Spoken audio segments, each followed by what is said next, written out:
Class 10th के student ध्यान दें। आज के इस वीडियो में हम जो आपकी वार्षिक परीक्षा होने वाली है, वार्षिक परीक्षा के लिए इंग्लिश के जो है 29 पैसेज आपके यहाँ हम देखने वाले हैं, जो हूबहू यही आपको यही पैसेज, क्योंकि क्या है पूरे आपके इंग्लिश में से निचोड़ करके कुछ पैसेज मैं आपको बताने वाली हूँ जो आपको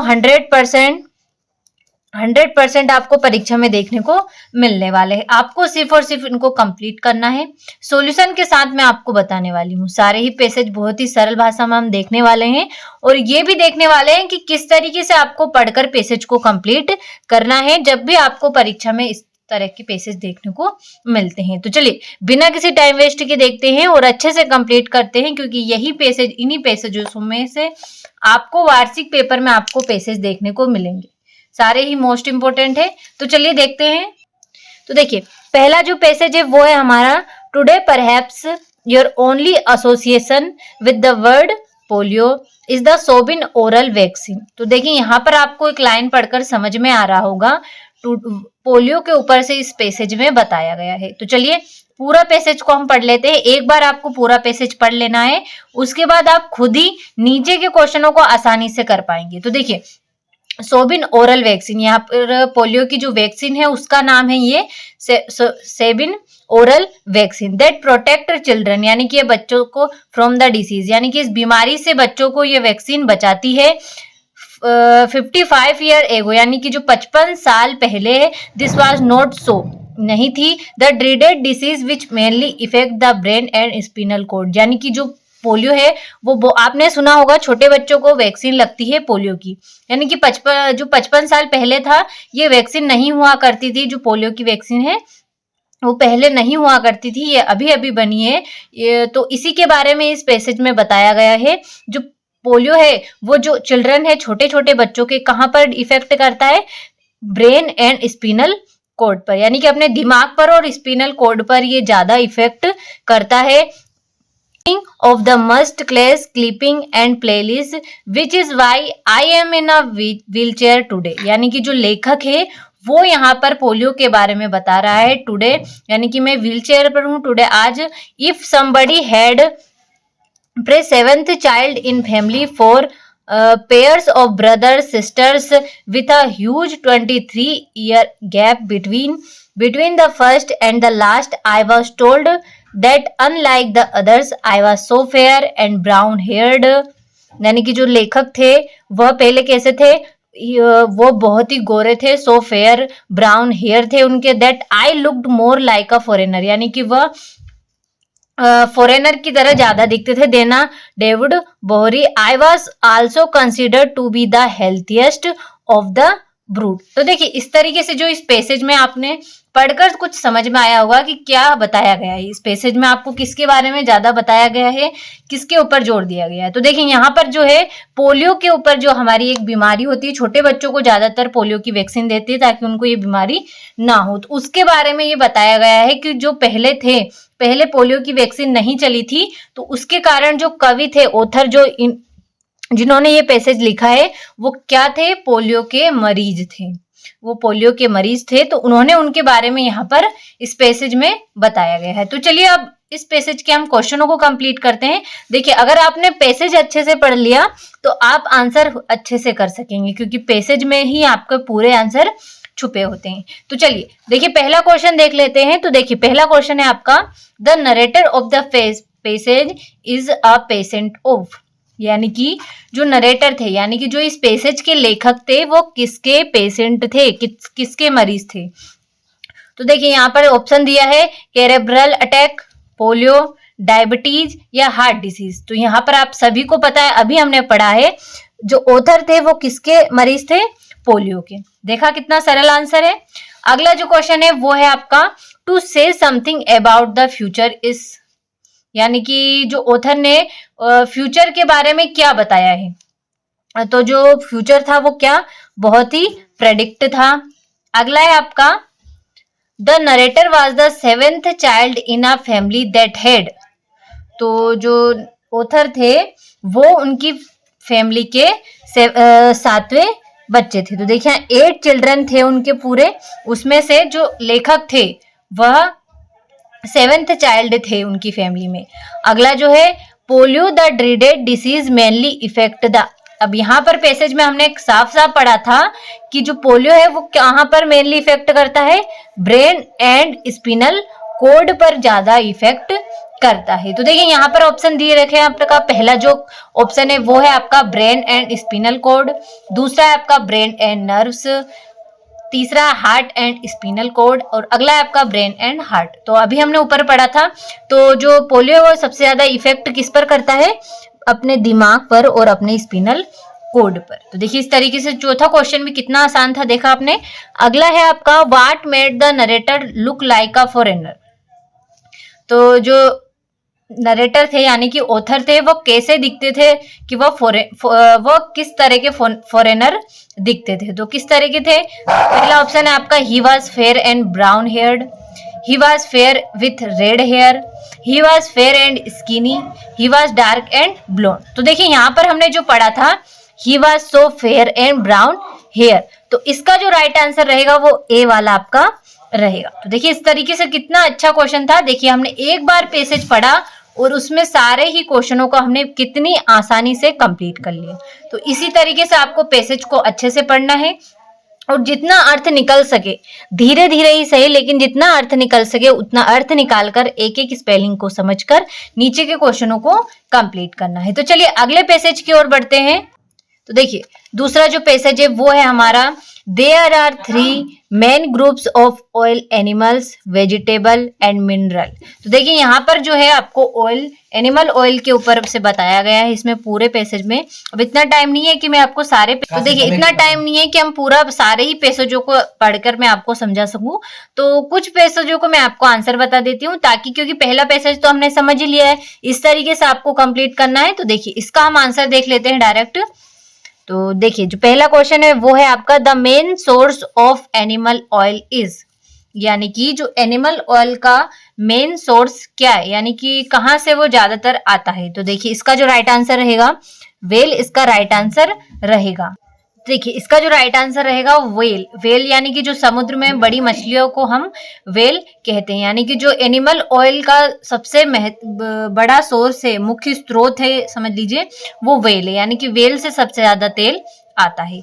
अगला जो है क्वेश्चन वो है आपका vegetable oil is mainly used for, यानी कि जो वनस्पति तेल है मुख्य रूप से किसके लिए उपयोग किया जाता है। तो आप सभी को पता है वेजिटेबल ऑयल तो कुकिंग के लिए ही यूज सबसे ज्यादा किया जाता है, तो इसका राइट आंसर रहेगा आपका कुकिंग। अगला है आपका द डोडोट of fish yield nourishing oil, तो यानी कि जो मछली का पोषक तेल, मछली कौन किसके जो मछली का तेल है वो किसके लिए ज्यादा पोषक है। तो इसका जो राइट आंसर रहेगा वो लीवर, यानी कि जिगर, लीवर के लिए वो नरिशिंग ऑयल है। अगला है आपका the thick protective covering of fat on a well is called a, तो इसका जो राइट आंसर ब्लबर रहेगा। अगला है आपका right the noun form of the word protect is, यानी कि प्रोटेक्ट का हमें नाउन वर्ड बताना है, तो इसका जो राइट आंसर रहेगा वो रहेगा आपका प्रोटेक्शन। देखिए इस तरीके से ये पैसेज भी हमने अच्छे से कंप्लीट किया आंसर सहित।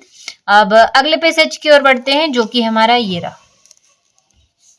देखिए इस तरीके से कुछ लाइन पढ़कर मैं आपको बता देती हूँ और बता देती हूँ कि किसके ऊपर से ये पैसेज आपको पूछा गया है। तो देखिए कुछ लाइनें हम पढ़ देते हैं। An old shepherd was playing on a flute on the marshlands outside Rome he played so sweetly that a lovely fairy come and listen to him, यानी कि जो इस पैसेज में आपको एक कहानी बताई गई है, यानी कि एक परी की, यानी कि एक फेरी की और एक बांसुरी बजाने वाले की कहानी इसमें बताई गई है। जो चरवाहा था, एक बूढ़ा चरवाहा जो बांसुरी बजाता था, और एक प्यारी परी की कहानी इसमें आपको बताई गई है।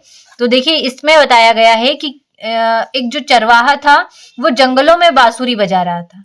मैं पूरा आपको कुछ लाइनों में बता देती हूँ ताकि थोड़ा सा आपको समझ में आ जाए और अच्छा भी लगे देख पढ़ने में।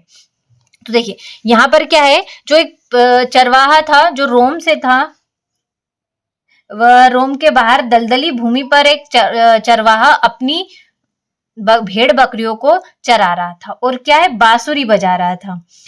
वह इतनी मधुर बांसुरी बजा रहा था कि एक जो परी है, एक परी उसके पास आई और उससे सुनने लगी। यानी कि जो परी है उसकी बांसुरी की धुन, परी चरवाहा की बांसुरी की धुन सुनकर उसके पास आई और उसके पास बैठकर सुनने लगी। परी उससे मोहित हो गई और उससे कहने लगी कि क्या तुम मुझसे शादी करोगे। अब वो तो एक बूढ़ा चरवाहा था और परी तो कितनी सुंदर ही होगी, आपने तो सुना होगा परियां कितनी ब्यूटीफुल बताई जाती है, फेयरी। तो चरवाहा ने हाँ कर दी कि हाँ मैं तुमसे शादी करूंगा। तो परी ने उसके हाथों में एक अंगूठी पहना दी, उसकी अंगुली में एक अंगूठी पहनाई और अंगूठी पहनते ही चरवाहा एक नौजवान के रूप में, हैंडसम लड़के के रूप में बदल गया। तो देखिए इस तरीके से वह जब वो हैंडसम लड़के के रूप में बदल गया, तब उसने कहा कि, परी ने कहा कि अब तुम मुझसे शादी कर ली है हमने, तो तुम मेरे साथ चलो मेरे देश में। तो जो चरवाहा था, जो लड़का बन गया था हैंडसम, एक नौजवान बॉय, तो उसने कहा कि मैं अपने रोम जाकर मैं अपने दोस्तों से विदा लेकर आता हूँ। तो परी ने हाँ कर दी, कि बोला कि हाँ तुम जाओ भले ही और अपने दोस्तों से विदा लेकर आ जाना। तो परी ने उसके लिए एक पालकी, जादू से एक पालकी लाई और उसमें बैठकर चरवाहा यानी कि जो लड़का था वो जाने लगा। तो अब वो जा रहा था, रास्ते में तो उसको एक महल दिखा जहां पर रोम की राजकुमारी रहती थी, वहां पर उसका शासन चलता था। तो वह रास्ते में रुक गया। तो अब वहां पर क्या हुआ, वह रास्ते में रुक गया तो उसने देखा कि रोम की जो रानी है वह राजकुमारी है, एक बहुत ही सुंदर है। तो उसने सोचा कि मैं अगर इस राजकुमारी से शादी कर लूं तो मैं तो रोम पर राज करूंगा। तो उसने क्या है, उस राजकुमारी को अपने घुटनों पर बैठकर उसको प्रपोज कर दिया कि क्या तुम मुझसे शादी करोगी। और इतना कहते ही जो लड़का था वो पहले उस परी को वहां पर छोड़ के आया था, लेकिन उसने उसके साथ धोखा किया और यहाँ पर परी को जो रानी थी उनको कह दिया कि क्या तुम मुझसे शादी करोगी। तो उसके कारण जो फेरी थी उसका जादू टूट गया और जो लड़का था, यानी कि जो लड़का था वो पहले जैसे बूढ़ा चरवाहा के रूप में बदल गया। तो देखिए यही इस कहानी में बताया गया है। तो चलिए मैंने आपको शॉर्ट फॉर्म में पूरी कहानी बता दी। अब चलिए इनके क्वेश्चनों को देखते हैं और आंसर करते हैं। अब आप, मुझे आशा है कि आप क्वेश्चनों को देखते ही उसके आंसरों को समझ जाएंगे, क्योंकि मैंने आपको पूरी पैसेज की कहानी यहाँ पर बता दी है। तो चलिए देखते हैं। तो देखिए पहला जो क्वेश्चन है वो है आपका, the fairy wanted to marry the shepherd because. तो देखिए यहाँ पर 4 ऑप्शन दिए गए हैं। He had saved her life, यानी कि उसने उसकी जिंदगी बचाई। नहीं, यानी कि जो इसमें क्वेश्चन में पूछा गया है कि जो परी थी वह उससे शादी करना क्यों चाहती थी, शेफर्ड में की उसका बूढ़ा चरवाहा से शादी करना क्यों चाहती थी। तो देखिए ही हैड सेव्ड हर लाइफ, उसने उसकी जिंदगी बचाई थी। नहीं, he could play sweetly on his flute. तीसरा आपका, he was very handsome, the shepherd loved her. तो इसका जो राइट आंसर रहेगा वो आएगा आपका बी वाला, क्योंकि हमने पैसेज में पढ़ा था कि he could play sweetly on his flute, यानी कि उसने बांसुरी बजाई थी, बहुत ही मधुर बांसुरी उसने बजाई थी। अगला आपका, when the fairy put a ring on his finger the shepherd. तो इसका जो राइट आंसर रहेगा, देखिए married her, disappeared her, turned into अ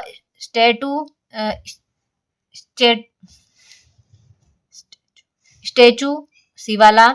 अगला आपका, change into a handsome boy, यानी कि जो परी ने उसकी उंगली में जो रिंग पहनाते ही जो बूढ़ा चारवाहा था वो किसमें चेंज हो गया, तो change into a handsome youth, यानी कि एक जवान लड़के के रूप में वह चेंज हो गया।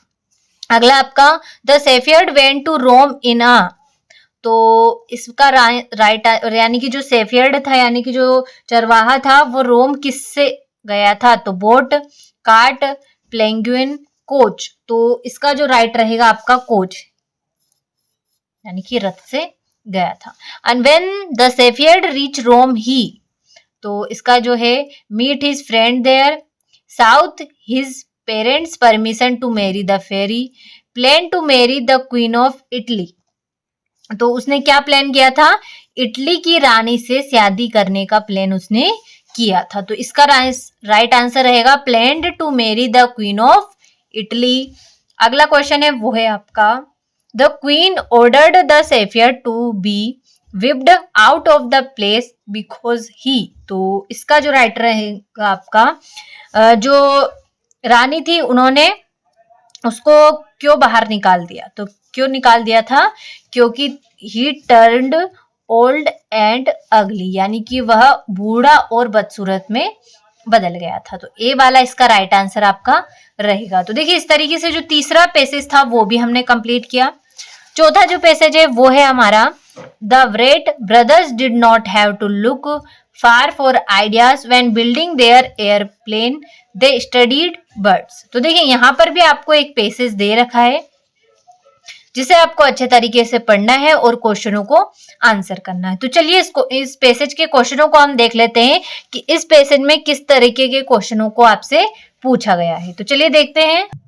तो देखिए इस तरीके से क्वेश्चन दे रखे हैं इसके। पहला जो क्वेश्चन है वो है आपका, the airplane was inspired by. तो हवाई जहाज किससे प्रेरित था, तो बर्ड से, यानी कि चिड़ियों से। अगला आपका, biomimicry refers to designs that. तो इसका राइट आंसर रहेगा आपका, are inspired by natural things. अगला आपका, biomimicry views the natural world as a. तो मेंटर इसका राइट आंसर आपका रहेगा। What has helped solve many of the challenges encountered by man. तो इसका राइट आंसर रहेगा आपका इवोल्यूशन। इवोल्यूशन इसका राइट आंसर रहेगा आपका। अगला आपका, the word instance of biomimicry mentioned in the passage are. तो बर्ड्स एंड बर्ड्स इसका राइट आंसर रहेगा। तो देखिए इस तरीके से जो कुल 4 पैसेज हमने अच्छे से कंप्लीट किए, इस पैसेज को भी हमने अच्छे से कंप्लीट किया है। तो देखिए इस तरीके से हमने चारों पैसेजों को अच्छे से कंप्लीट किया, सॉल्यूशन सहित मैंने आपको सारे पैसेज बताए हैं। तो इन सभी को आप अच्छे से कंप्लीट कर लीजिएगा। और अगर आपको 10th से रिलेटेड कोई से भी नोट्स चाहिए, कोई से भी सब्जेक्ट में चाहिए, तो हमारी एक पर्सनल एप्लीकेशन